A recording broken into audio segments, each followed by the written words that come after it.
Well, animals inhabit the new earth.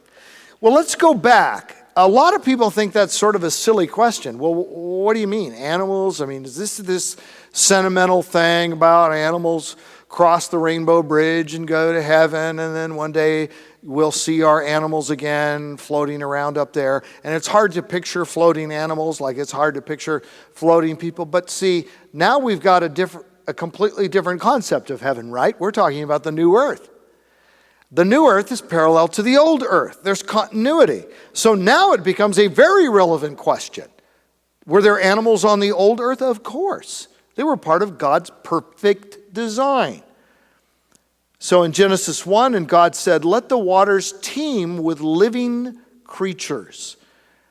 The word there is the Hebrew word nephesh, which is the same word that is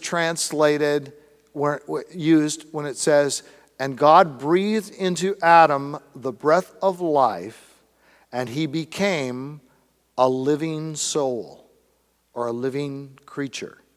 You go, whoa.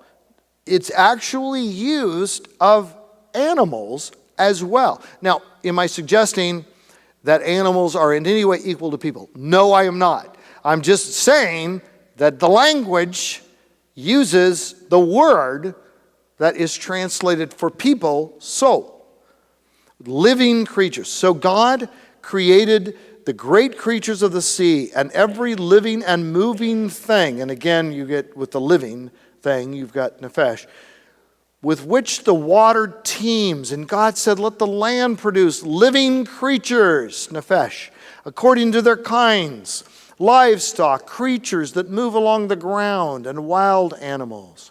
And to all the beasts of the earth, and all the birds of the air, and all the creatures that move on the ground, everything that has the breath of life," nephesh, "in it, I give every green plant for food." So God looks out for human beings. God looks out for animals. They are part of his creation.